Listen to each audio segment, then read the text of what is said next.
Hello friends, welcome back to our channel Finstock. Today we are with yet another breakout stock and the name of the stock is India Bulls Housing Finance Limited. So India Bulls Housing Finance Limited was incorporated in 2005, is registered with a regulated by National Housing Bank and is engaged in the business of providing home loans and loan against property. So ये एक finance company है जो कि home loans और loans against property देती है। तो अगर हम इसके की पॉइंट्स देखते हैं तो what we will find that home loans जो है the company focuses on middle income affordable housing home loans with an average ticket size of 35 lakh 25 lakh of urban semi urban loans. So 35 से 25 लाख के बीच में ये लोन देती है जनरली। और LAP, the average ticket size under LAP is 73 lakh with an average term of 7 years और 73 लाख के भी ये लोन देती है विथ 7 ईयर टर्म के लिए। स्मार्ट सिटी लोन भी ये देती है। Smart city home loan and LAP ride on the E home loan infrastructure with lean spoke branches lodging in digital scan loan applications. These are underwritten and centralized regional credit hubs. The average loan size under this segment is 10 lakh. So 10 lakh की भी ये कुछ smart city loan देती है। तो अगर हम इसका डिटेल देखेंगे तो मार्केट कैप कंपनी का है 10,816 करोड़, करंट प्राइस है 221, 52 वीक हाई है 224 और लो है 91.8. सो it is trading near 52 week high. Company P is 9.44 where industry average is 15.8. So industry average से कंपनी का स्टॉक P जो है वो कम है। ROC कंपनी का 9.79 है। ROE return on income is 6.62, face value है 2, प्रॉफिट ग्रोथ नेगेटिव है जो कि एक नेगेटिव पॉइंट है कंपनी के लिए। और अगर हम अभी इसका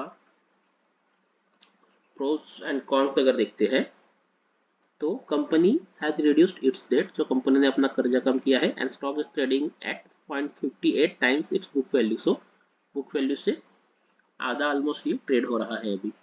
और कॉन्स अगर देखते हैं तो company has low interest coverage ratio, company has delivered poor sales growth जो कि सेल्स ग्रोथ कम है -10.2 over the past 5 year. Company has low return on equity 7.12, dividend pay out भी कम है। Working capital days have increase from 5.69 days to 103 days. इसके कौन से इस कॉम्पिटिटर्स अगर हम देखते हैं पीयर्स में तो LIC सबसे बड़ा है, उसके बाद हुडको, PNB housing finance, Aptus value, आवास होम फाइनेंसरीज, उसके बाद इंडिया बुल्स का नंबर आता है। क्वार्टरली स्टेटमेंट देखते हैं तो इसका सेल्स जो है ऑलमोस्ट स्टैग्नेंट या एक रेंज में ही फंसा हुआ है, 2500 से लेकर 2000 के आसपास पर क्वार्टर जाता है। Operating profit margin 86% to 80% to 90% के बीच में है। प्रॉफिट जो कर देखते हैं नेट प्रॉफिट तो 300 के रेंज में है, 300 टू 325 इस रेंज में हमें दिखता है।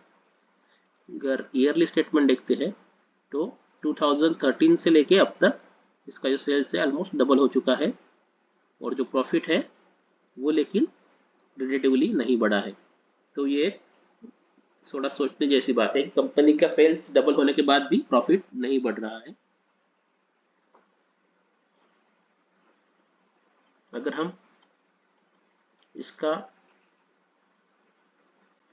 शेयर होल्डिंग पैटर्न देखते हैं तो प्रोमोटर्स जो 2020 में 21% थे वो 0 हो गए हैं अभी।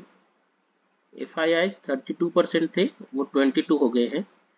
DIIs ने अपना होल्डिंग बढ़ाया है लेकिन जो भी पैसा है वो सब पब्लिक को अभी चिपकाया गया है बाय प्रोमोटर्स और FII, ये हमें कंक्लूजन में मिलता है। तो ये कंपनी हम एज ए इन्वेस्टमेंट पर्पस तो नहीं देख सकते हैं क्योंकि अगर आप देखेंगे तो FIIs प्रोमोटर्स सब इससे निकल रहे हैं और पैसा जो है वो पब्लिक के पास जा रहा है। तो दैट मीन्स कि ये हम इन्वेस्टमेंट पर्पस के लिए नहीं देख सकते हैं क्योंकि जो स्मार्ट लोग हैं वो इससे निकल रहे हैं। So let's go to chart. अगर हम चार्ट देखते हैं तो क्या हम देखते हैं, this company has given a breakout on weekly chart.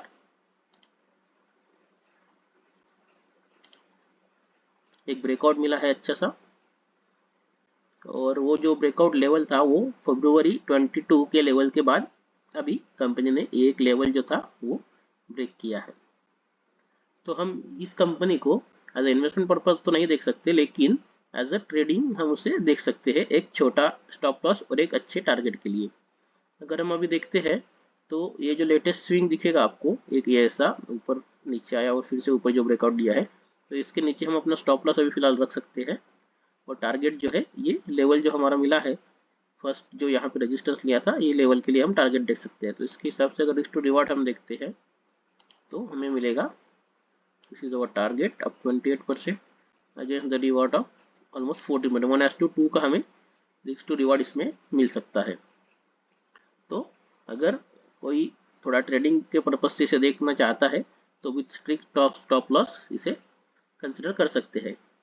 और इसी के साथ अगर हम एक ट्रेंड लाइन भी ड्रॉ करेंगे तो ये जो विक्स मिले हैं,